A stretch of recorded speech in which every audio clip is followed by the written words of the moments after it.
130 करोड़ भारतीयों तक basic health care सुविधाएं पहुंचाना कोई आसान काम नहीं है, लेकिन टेक्नोलॉजी, डिजिटाइजेशन, इंटरनेट पेनिट्रेशन और साथ ही न्यू एज एंटरप्रेन्योर्स, इन सब को मिलाकर कुछ ऐसा कॉम्बिनेशन बन रहा है जो नामुमकिन को मुमकिन कर रहा है। हेल्थ केयर में नए नए कॉन्सेप्ट के साथ ग्राहकों की समस्याओं को दूर करने वाला एक ऐसा ही नाम है हेल्थ अश्योर। वरुण गेरा के विजन से बना ये वेंचर आज भारत ही नहीं बल्कि ग्लोबल मार्केट में अपना झंडा लहराने की तैयारी में है। क्या है इसकी खासियत, यही बता रही हैं कल्पिता पारकर।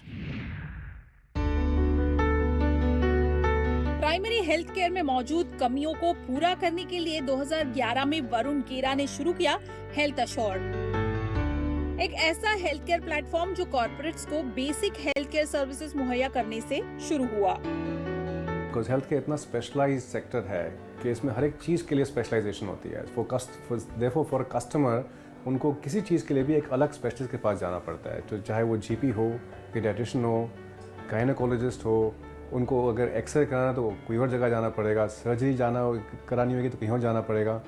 सो इसके लिए जो कस्टमर का जो एक्सपीरियंस होता है वो बड़ा फ्रैक्चर्ड होता है, तो हमने उसको चेंज करने के लिए हमने कंपनी फॉर्म की।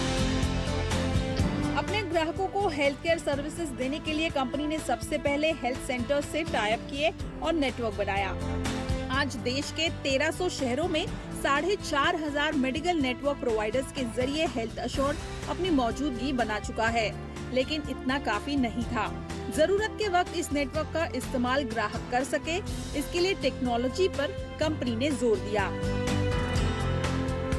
किसी भी कस्टमर को कोई भी स्पेशलाइजेशन चाहिए या फिर कॉम्बिनेशन ऑफ स्पेशलाइजेशन चाहिए किसी शहर में, to give you an example, so अगर आप भोपाल में हैं, अगर आपको USG, kidney function test, x ray और गायनेकोलॉजिस्ट चाहिए, अगर ये आपकी नीड है, तो हमारा जो टेक्नोलॉजी प्लेटफॉर्म है वो आपको एक्सेस देगा कि इन सेंटर्स में ये सारी फैसिलिटीज़ आपके घर के पास at a high quality centre में डिस्काउंटेड रेट में मिल जाती है। सो सेकंड जो हमारा पिलर है वो टेक्नोलॉजी है, वो कस्टमर्स को कैसे एक्सेस देगा और वो कैसे कन्वीनियंटली कस्टमर से एंगेज करेगा। जो थर्ड पिलर हमारा है वो है प्रोडक्ट्स। सो एवरी कस्टमर की अलग अलग नीड्स होती हैं। सो हम अगर नेटवर्क बनाने हैं डिफरेंट काइंड्स ऑफ कस्टमर्स के लिए, कोई डायबिटिक नेटवर्क हो गया, कोई एल्डरली नेटवर्क हो गया, तो हम कैसे प्रोडक्ट्स में हम फोकस करना चाहते हैं। सो थर्ड हमारा पिलर हो गया प्रोडक्ट्स, के हम कौन कौन से प्रोडक्ट कैसे कैसे बनाएंगे, कैसे मार्केट करेंगे। और जो हमारा फाइनल हमारा जो पिलर हुआ वो हुआ सेल्स। टेक्नोलॉजी, नेटवर्क और प्रोडक्ट का सीमलेसली इस्तेमाल करने के लिए सेल्स को मजबूत करना भी जरूरी था। कंपनी की शुरुआत कम बजट में हुई, इसीलिए इनिशियली B2B से बाजार में कदम रखा गया। फिर समय के साथ B2B2C और B2C पर भी फोकस किया गया और साथ ही मेडिकल सर्विसेज को बैक करते इंश्योरेंस प्रोडक्ट को साथ में जोड़ा गया। आज इंश्योरेंस और कॉर्पोरेट्स के बड़े बड़े नाम हेल्थ अश्योर के साथ जुड़े हैं। सेल्स को लाने के लिए अलग अलग चैनल्स यूज़ होते हैं। हमारे जो करंटली सेल्स चैनल जो यूज़ हो रहे हैं, एक हो गया आपका कॉर्पोरेट्स, एक हो गया इंश्योरेंस, थर्ड हो गया हमारा B2B2C and finally it's B2C।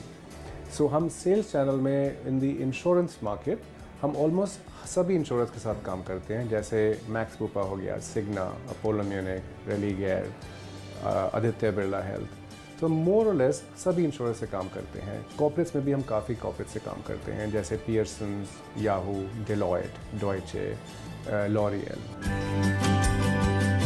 Primary health care platform पर इंश्योरेंस प्रोडक्ट को जोड़ने की पहल को शुरुआती दौर में मिला-जुला रिस्पांस मिला, लेकिन कंपनी ने भारतीय मार्केट में पहली बार इंश्योरेंस के ट्रेडिशनल कॉन्सेप्ट में बदलाव लाकर नए प्रोडक्ट ग्राहकों को मुहैया करवाए। करंटली मार्केट में जो आपको इंश्योरेंस प्रोडक्ट मिलते हैं, insurance is an accepted product. जो इंश्योरेंस प्रोडक्ट मिलते हैं they are only hospitalization products, which is कि अगर आपको हॉस्पिटलाइज करना है तभी आप इंश्योरेंस प्रोडक्ट खरीदते हैं, नहीं तो आप नहीं खरीदते हैं।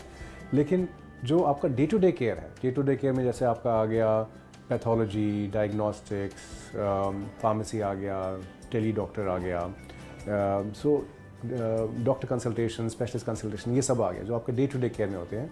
सो ये आपका इंश्योरेंस में मिलता नहीं है इंडिया में, जबकि ये काफ़ी कंट्रीज़ में ये अवेलेबल है, वो इंश्योरेंस में इंक्लूडेड है। सो we realized that if you want to make this also an insurance product, how can we go about? तो हमने बहुत टाइम लगाया समझने के लिए कि इसको एक इंश्योरेंस प्रोडक्ट कैसे बना सकते हैं। तो हमने काफ़ी इंश्योरेंस कंपनीज के साथ जाके बातें की, हमने उनसे टाई अप कर लिया है। So now we have finally launched OPD, which is day-to-day care insurance products.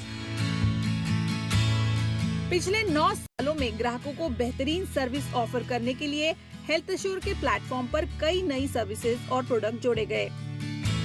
इसमें से एक है टेली डॉक्टर कंसल्टेशन। 4 साल पहले शुरू हुई इस सर्विस का फायदा देश के किसी भी कोने में बैठा ग्राहक उठा सकता है। कंपनी के पास फिलहाल 70 डॉक्टर्स की टीम है जो 20 से 25 हजार कंसल्टेशन रोजाना करती है। अब बढ़ती डिमांड को पूरा करने के लिए कंपनी कैपेसिटी बढ़ाने जा रही है। ये एक वैसा मॉडल है जिसमें हम मोबाइल के ऊपर टेली डॉक्टर कंसल्टेशन या वीडियो कंसल्टेशन भी करते हैं। तो वीडियो कंसल्टेशन में ये है कि हम सामने वाला जो पेशेंट है उस पेशेंट की कंडीशन भी देख पाएंगे।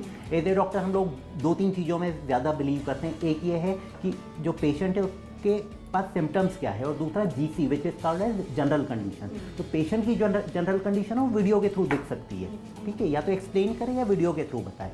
तो वो दोनों चीज़ों के लिए हम लोगों ने अभी क्या किया, हम लोगों ने tele doctor plus video doctor दोनों कंसल्टेशन हम लोगों ने शुरू किए हैं। समय समय पर ऐसे बदलावों के चलते कंपनी को अपना दायरा B2B से B2C तक बढ़ाने में मदद मिली, लेकिन इसके अपने चैलेंजेस भी है जो हेल्थ एश्योर की टीम ने बखूबी निभाए हैं। इंडिविजुअल्स पेशेंट्स बहुत डिमांडिंग होते हैं। पहले तो उनको कुछ पता नहीं रहता है, तो हमको वो अवेयरनेस स्प्रेड करना पड़ता है कि किस तरह से और किस चीज़ के लिए कौन सा इलाज ज़रूरी है और कभी करना है उसको, बराबर है। और उसमें क्या होता है कि B2B में बहुत सारे कॉन्टैक्ट पॉइंट्स होते हैं, B2C में कॉन्टैक्ट पॉइंट्स नहीं होते। हमको डायरेक्टली डील करना पड़ता है कस्टमर से, इंडिविजुअल पेशेंट से, और उनकी जो ज़रूरत होती है वो बहुत भिन्न होती है, वो बहुत डिफरेंस होती है। उसमें कोई प्री पैकेज नहीं होता है। कंपनी की पोजीशन और मजबूत बनाने और हेल्थ केयर इकोसिस्टम बनाने पर फोकस करते हुए कंपनी अब आगे एक्विजिशन का रास्ता अपनाएगी। I think one of course is how do you make health more engaging? तो एक तो आपका कंटेंट हो गया, तो चाहे आप बीमार हैं कि नहीं हैं, आप कंटेंट हर वक्त हर रोज़ पढ़ते हैं। सो एक तो कंटेंट हो गया, how can we generate more content जिसमें कस्टमर एंगेजमेंट बढ़ती रहे। सेकेंड हो गया fitness, third is nutrition, and the fourth one would be analytics और some kind of software company जो इस स्पेस में है, जिससे हम प्लग इन करके थोड़ा और अपनी कैपेबिलिटीज बढ़ा सकें। अब तक 9 मिलियन ग्राहकों को सर्व कर चुके हेल्थ एश्योर ने अब इस साल 5 मिलियन ग्राहकों तक पहुंच बनाने का टारगेट बनाया है। इस यूनिक बिजनेस मॉडल पर निवेशक भी दाव लगा रहे हैं। द HR फंड से $1 मिलियन की फंडिंग मिलने के बाद कंपनी ने पिछले साल ब्लूम वेंचर से $2.5 मिलियन की सीरीज A फंडिंग जुटाई है। भारतीय मार्केट में अपना परचम लहराने के बाद कंपनी अब अपने ऑपरेशंस UAE में शुरू कर रही है और आगे फार ईस्ट मार्केट पर नजर रहेगी। कल्पना पारकर, मुंबई।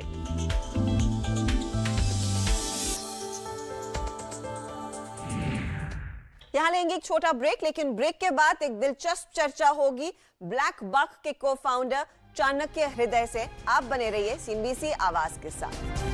वेलकम बैक, आप देख रहे हैं आवाज एंटरप्रेन्योर।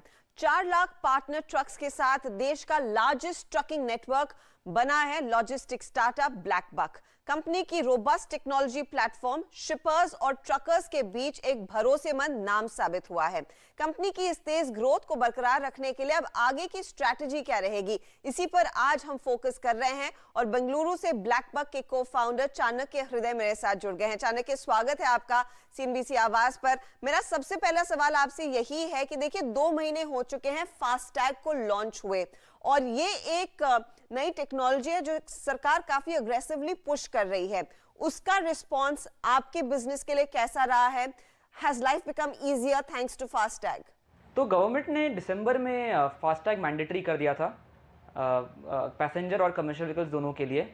मेरा मानना है कि ये जो डिसीजन लिया है गवर्नमेंट ने काफ़ी सही दिशा में है, बिल्कुल सही दिशा में है। अगर आप देखें फास्टैग के पहले ट्रक्स अपने देश में बहुत टाइम स्पेंड करती थी, अपना बहुत टाइम वेस्ट करती थी अपना टोल्स पे। वहाँ पे पूरा ट्रांजैक्शन मैनुअली होता था, कैश के थ्रू होता था। फास्टैग के आने के बाद ट्रक्स का मूवमेंट इन टोल्स से बहुत ही आसान हो गया है। ट्रक्स को वेट करना बहुत कम हो गया है और इस के कारण उनकी किलोमीटर जो गाड़ियाँ चल रही हैं महीने में, वो 20 से 30% बढ़ गई हैं। फास्टैग में आज के दिन अगर आप पूरे कमर्शियल व्हीकल्स या ट्रक्स देखें देश में, 30% ट्रक्स हमारे प्लेटफॉर्म से अपना फास्टैग रिचार्ज करती हैं ऑनलाइन। और ये हमने प्रोडक्ट इतना आसान बनाया है ट्रक ओनर्स के लिए, इतना सिंपल बनाया है कि वो आके एक क्लिक में अपना रिचार्ज कर सकती हैं और आराम से टोल्स के थ्रू आराम से निकल सकती हैं बिना कोई रुकावट के। देश में अगर आप देखें ब्लैकबक के प्लेटफॉर्म में आज के दिन 1 मिलियन से ज़्यादा फ्लीट ओनर हैं, यानी 10 लाख से ज़्यादा फ्लीट ओनर हमारे प्लेटफॉर्म पे आ चुके हैं। इस देश में 20 से 30 lakh fleet owner truck owner रहते हैं पूरे देश में जो ट्रकें चलाते हैं, उसका 30% हमारे प्लेटफॉर्म पे आ चुका है, हमारे प्लेटफॉर्म पे ट्रांजैक्ट करता है। और इससे हमारे बिज़नेस में, हमारे फ्रेट बिज़नेस, हमारे फ्यूलिंग बिज़नेस, हमारे दूसरे इंश्योरेंस, टायर, सब बिज़नेस पे बहुत इम्पैक्ट पड़ा है। ब्लैकबक जब शुरुआत हुआ था तब लोग ये कहते थे कि देखिए ट्रक ओनर्स, फ्लीट ऑपरेटर्स पर आप टेक्नोलॉजी थोप नहीं सकते, इनका बिजनेस करने का तौर तरीका अलग होता है, लेकिन वहां पर आप लोगों ने खुद ट्रांजिशन लाया। और अब जब सरकार खुद कह रही है कि आपने फास्टैग लेना है, तो आपके बिजनेस में किस तरह की ग्रोथ देखने को मिलेगी, वो आंकड़ा अगर आप मुझे बता सके। आप कह रहे हैं आपके प्लेटफॉर्म पे 30% लोग जुड़ रहे हैं, लेकिन यहाँ से आगे किस तरह की ग्रोथ, स्केलेबिलिटी की आप उम्मीद कर रहे हैं? हमारा मानना है कि यहाँ से हम और 10 लाख और ट्रक ओनर्स को हमारे प्लेटफॉर्म पे ला सकते हैं। फिर हमारे पूरे प्लेटफॉर्म पे इंडिया की, भारत की 50% ट्रक ओनर हम चाहते हैं कि ब्लैकबक से जुड़े फास्टैग प्लेटफॉर्म से, और फास्टैग के बाद हमसे फ्रेट भी लें, हमसे ऑर्डर्स भी लें, हमसे फ्यूलिंग भी करवाएं, हमसे इंश्योरेंस भी लें, हमसे टायर्स भी लें। जितनी सुविधाएं हैं ट्रक ओनर्स के जीवन में जो हम ला सकते हैं उनकी बिजनेस को आसान करने के लिए, हम चाहते हैं कि ट्रक ओनर हमारे प्लेटफॉर्म से, एक ही प्लेटफॉर्म से सारी सुविधाएं ले सकें। चाणक्य, मुझे ये बताइए कि आप लोग प्रायोरिटाइज कैसे करते हैं कि किसको ज्यादा फोकस में रखना है? आपके लिए शिपर्स को मैच करना फ्लीट ऑपरेटर्स से ये कॉम्प्लेक्स है, तो इसमें प्रायोरिटाइजेशन किसको मिलता है? ट्रक ओनर को मिलता है या फिर जिसको प्रोडक्ट एक जगह से दूसरे जगह ले जाना है उसको मिलता है? देखिए हर्षदा, हमारा प्लेटफॉर्म जो है ये मार्केट प्लेस प्लेटफॉर्म है। इसका मतलब हम जोड़ना चाहते हैं शिपर्स जो कॉरपोरेट या एसएमईज हैं, जो अपने सामान को ट्रकों में भेजना चाहते हैं, उनको हम जोड़ते हैं ट्रक ओनर्स के साथ। तो मार्केट प्लेस प्लेटफॉर्म हमेशा एक फेयर प्लेटफॉर्म होता है। इस पे हम ना ही एक तरफ ज़्यादा बायस हो सकते हैं, ना ही दूसरी तरफ हो सकते हैं। हमारा मानना है कि हमें एक ऐसा टेक्नोलॉजी प्लेटफॉर्म बनाना है जहाँ पे ट्रक ओनर आ सके, जहाँ पे शिपर्स यानी कि एसएमईज और कॉरपोरेट्स आ सकें और आपस में मिल के सही प्राइस पे, सही टाइम पे दोनों मैच हो सकें एक दूसरे के साथ। और यही एफिशिएंसी जो हम इंडस्ट्री में ला सकते हैं। आज के दिन अगर आप देखें कि टेक्नोलॉजी प्लेटफॉर्म सिर्फ ब्लैकबक के पास ही है ऐसा, बाकी पूरे मार्केट में ऑफलाइन चलता है, ये पूरा फ़ोन कॉल्स पे होता है, पूरा मैनुअली होता है। और जब भी आप इतने बड़े इंडस्ट्री को फ़ोन कॉल और मैनुअली करने का ट्राई करेंगे, उसमें हमेशा इनएफिशिएंसीज आ जाती हैं, यानी कि गाड़ियों को ज़्यादा टाइम लगता है ऑर्डर मिलने में, एसएमईज और कॉर्पोरेट को ज़्यादा टाइम लगता है गाड़ियाँ मिलने में, और जो भी प्राइसिंग डिस्कवरी होता है, यानी सही प्राइस, सही रेट, सही भाव मार्केट का, वो दोनों को नहीं मिल पाता है। तो हमारा मानना है कि एक ऐसा टेक्नोलॉजी प्लेटफॉर्म हम बनाना चाहेंगे जहाँ पे पूरी सप्लाई हमारे प्लेटफॉर्म पे आ जाए, पूरे ट्रक ओनर्स हमारे प्लेटफॉर्म पे आए, पूरे एसएमईज और कॉर्पोरेट्स हमारे प्लेटफॉर्म पे आए, और इनका मैचिंग हम बिल्कुल फेयर तरीके से, बिल्कुल सही तरीके से कर पाएँ कि उन्हें सही टाइम पे भी ऑर्डर्स मिल जाएँ, सही टाइम पे गाड़ियाँ मिल जाएँ, और दोनों को सही भाव मिल जाए मार्केट का। पिछली बारी जब आपसे बात हुई थी, आपने कहा था एक चैलेंज है कि दूर दराज के जो शहर है, स्पेशली टियर 3 जिसे हम कहते हैं, वहां पर एक तो टेक्नोलॉजी अडॉप्शन रेट्स थोड़े से फीके हैं, पेनिट्रेशन भी उतना नहीं था, लेकिन वहां से काफी प्रोग्रेस देखने को मिली है क्योंकि इंटरनेट पेनिट्रेशन बड़ा है। क्या वहां से अब बिजनेस में ग्रोथ देखने को मिल रही है? और आपके लिए फिर ग्रोथ एवेन्यूज क्या टियर 3 वाले मार्केट्स ही रहेंगे at this point in time? देखिए, फास्टैग जब ऑनलाइन गया है, जब मैंडेटरी हो गया है, तो फास्टैग का रिचार्ज आप सिर्फ ऑनलाइन कर सकते हो, यानी आप यूपीआई यूज़ करते हैं, आप इंटरनेट बैंकिंग यूज़ करते हैं। तो बहुत सारे हमारे फ्लीट ओनर ऐसे हैं जो पहली बार यूज़ कर रहे हैं स्मार्टफोन, जो पहली बार ऑनलाइन बैंकिंग कर रहे हैं, तो उन्हें यूपीआई सिखाना, उन्हें इंटरनेट बैंकिंग सिखाना, इसका भी दायित्व हमारे ऊपर है। और हमारी कोशिश है कि ये सारे ट्रक ओनर्स के पास हम जाके इनको हमारे प्लेटफॉर्म पे लाएं। हमारे आगे का भी जो ग्रोथ, आप जैसे पूछ रहे थे, आगे का भी ग्रोथ ये टियर 3 टियर 4 सिटीज़ से ही आएगा, ये गांव से ही आएगा। आज के दिन हमारा प्रेजेंस 500 डिस्ट्रिक्ट में है इंडिया के, करीब से करीब 20,000 गांव में है इंडिया के, और ये हम और भी ज़्यादा इंटेंसिफाई करेंगे और ज़्यादा अंदर जाएंगे, ये ट्रक ओनर्स को प्लेटफॉर्म पे लाएंगे। इनको एडुकेट करना, इनको टेक्नोलॉजी पे लाना, हाँ ये मुश्किल है, लेकिन इंडिया में जो अभी आप देख रहे हो ये डिजिटल इंडिया का वेव है, ये भी बहुत स्ट्रांग है, ये भी हर जगह फैल चुका है। अच्छा, इस पेनिट्रेशन को बढ़ाने के लिए क्या आप लोगों को एडिशनल पैसा खर्च करना पड़ेगा? क्योंकि आपने बड़े बड़े निवेशकों को ऑन बोर्ड किया, आपके पिछले राउंड में एक्सेल ने तो पार्टिसिपेट किया ही, सिकोया, गोल्डमैन सैक्स जैसे नाम भी आपके साथ आकर जुड़े थे। मुझे ये बताइए, इस समय जो आपके पास फंड्स है उसका इस्तेमाल किस चीज के लिए हो रहा है? पेनिट्रेशन के लिए ज्यादा हो रहा है, या फिर आपके जो प्लेटफॉर्म पर अलग अलग एप्स हैं, अलग अलग एवेन्यूज हैं, ट्रकर्स और फ्लीट ऑपरेटर्स को और सहूलियत देने के लिए उसमें ज्यादा पैसा खर्च कर रहे हैं? तो हमने पिछले साल ही एक काफ़ी बड़ा इन्वेस्टमेंट राउंड रेस किया था, $150 मिलियन का राउंड रेस किया था। तो ये जो राउंड है ये हम पूरी तरह से इस्तेमाल कर रहे हैं टेक्नोलॉजी में इन्वेस्ट करने के लिए। टेक्नोलॉजी यानी हमारे जो ऐप्स हैं, हमारे जो सप्लाई साइड पे यानी ट्रक ओनर्स के पास जो ऐप है, हमारे जो कॉरपोरेट्स के पास ऐप है, हमारे जो SME शिपर्स के पास ऐप है, हमारे ट्रक ड्राइवर्स के पास जो ऐप है, इसको और इम्प्रूव करने के लिए, इसमें और फीचर्स आने के लिए, इसको और अच्छा बनाने के लिए, इस पे अभी पूरा हमारा फोकस फंड्स का है कि टेक्नोलॉजी को कैसे और इम्प्रूव करें। चाणक्य, ये बताइए, इस समय जब आप लोगों के रेवेन्यूज पर मैं नजर डाल रही हूं, आपने FY18 के जो रिपोर्टेड फिगर्स है करीब $135 मिलियन की कमाई की है। इस कमाई का सबसे लार्ज चंक किस पर्टिकुलर एवेन्यू से आ रहा है? क्योंकि आपके अलग अलग एप्स हैं, जैसे आपने खुद कहा कि कॉर्पोरेट्स के लिए एक अलग सुविधा है, आपका बॉस ऐप है जो फास्टैग के लिए है, आपका फ्लीट ऑपरेटर्स, ट्रकर्स के लिए इंडिविजुअल ऐप्स है। तो मैक्सिमम रेवेन्यू का हिस्सा कहां पर आ रहा है और क्या ड्राइव करने वाला है इस रेवेन्यू को गोइंग फॉरवर्ड? देखिए, हमारे 2 प्राइमरी एवेन्यूज़ हैं रेवेन्यू के लिए। सबसे पहला तो हमारा फ्रेट प्लेटफॉर्म है, जहाँ पे जैसे मैंने आपको बताया, ट्रक ओनर्स को हम लोग शिपर्स के साथ मिलाते हैं, उनको जोड़ते हैं और इंश्योर करते हैं कि शिपर्स को गाड़ियाँ टाइम पे मिले और ट्रक ओनर्स को ऑर्डर्स टाइम पे मिले। तो ये जो हमारा फ्रेट, जिसको हम बोलते हैं, वो जो फ्रेट प्लेटफॉर्म है उससे हमारा सबसे ज़्यादा भागीदार है हमारे रेवेन्यू का। दूसरा फास्टैग क्योंकि मैंडेटरी हो गया है, तो हमारे साथ जो ट्रक ओनर्स जुड़े हैं वो बहुत तेज़ी से जुड़े हैं लास्ट 3 से 4 महीनों में। तो वो सबसे बड़ा फ्रेट के बाद हमारा दूसरा भागीदार रहेगा, तो वो फास्टैग ही रहेगा। आगे जाते हुए फास्टैग से हमारा रेवेन्यू बढ़ता रहेगा। हमारा अभी गोल है कि 30% हमारे प्लेटफॉर्म से हो रहा है, इसको हम 50 से 60% ले जाना चाहते हैं। और ये जो फ्लीट ओनर्स हमारे प्लेटफॉर्म पे फास्टैग से जुड़ रहे हैं, इनको भी हम लोग फ्रेट में कैसे ला सकें, इनको हम लोग अपने SME शिपर्स के साथ कैसे जोड़ सकें, हमारे कॉर्पोरेट शिपर्स के साथ कैसे जोड़ सकें, उस पर भी काम चलता रहेगा। तो फ्रेट फास्टैग दोनों पे काफ़ी काम रहेगा अगले 1 से 2 साल में, और ग्रोथ वहीं से आएगा। और ये जो फास्टैग आप कह रहे हैं, आपका टारगेट है 50% लोगों को ऑन बोर्ड करना, यानी कि 20% की कम से कम आप ग्रोथ एक्सपेक्ट कर रहे हैं। Will it help you achieve profitability? Chanakya, क्या उसके बारे में आप लोग इस समय सोच रहे हैं? देखिए, एज अ कंपनी हमारा मानना है कि वैल्यूएशन से इम्पोर्टेंट वैल्यू है। हम कितना वैल्यू क्रिएट कर रहे हैं देश की इकोनॉमी के लिए, हम कितना वैल्यू क्रिएट कर रहे हैं हमारे ट्रक ओनर्स के लिए, कितना वैल्यू क्रिएट कर रहे हैं हमारे शिपर्स के लिए। तो प्रॉफिटेबिलिटी पे डेफिनेटली जितने हम ट्रक्स जोड़ें, जितना स्केल करेंगे, जितना ज़्यादा मार्केट शेयर होगा हमारा, उतना हम अपना प्रॉफिटेबिलिटी इंप्रूव कर सकते हैं।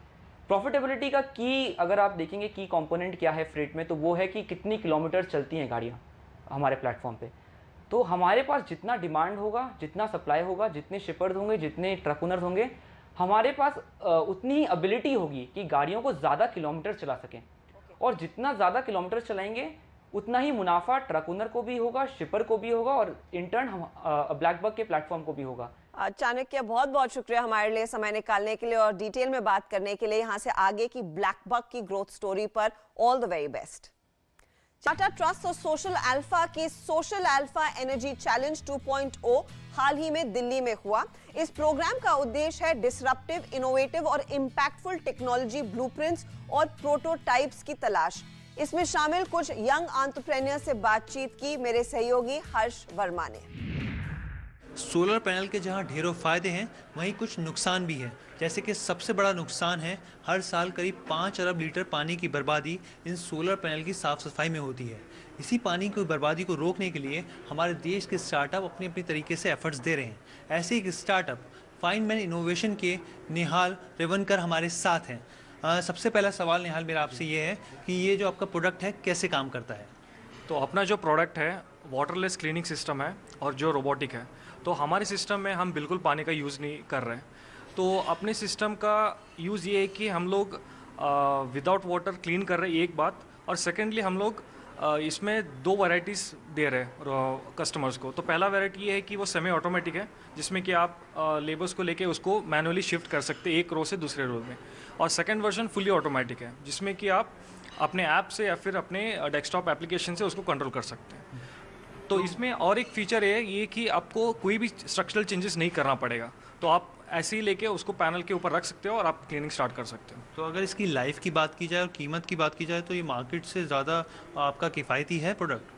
तो जी, ये हम लोगों ने बहुत सर्वे किया है, उसके बाद पता चला कि एक इंडिया ऐसा मार्केट है जो बहुत कॉस्ट सेंसिटिव है। तो हम लोगों ने इसको बहुत ही कॉस्ट सेंसिटिव वे ही में बनाया है, ताकि ये सबके लिए लाइक इफ़ेक्टिव रहे और बहुत ही कम प्राइस में बने। और इसकी लाइफ की आप जो बात कर रहे हैं, तो हम लोगों ने बहुत ही अच्छे प्रोडक्ट्स यूज़ किए, लाइक CE सर्टिफाइड प्रोडक्ट्स सब यूज़ किए। और आप आराम से 10 साल का लाइफ एक्सपेक्टेंसी कर सकते हैं। और इसके साथ हम लोगों ने इसका वैलिडेशन भी किया थर्ड पार्टी टेस्टिंग से, और उन लोगों ने भी अच्छा रिपोर्ट दिया है हमको। तो by the end of April will be in the market. इसी के साथ आपसे लेंगे इजाजत। आपको हमारा शो कैसा लगा ये हमें जरूर बताएं। आपसे अगले हफ्ते मुलाकात होगी कुछ और दमदार आइडियाज के साथ। नमस्कार एंड टेक केयर।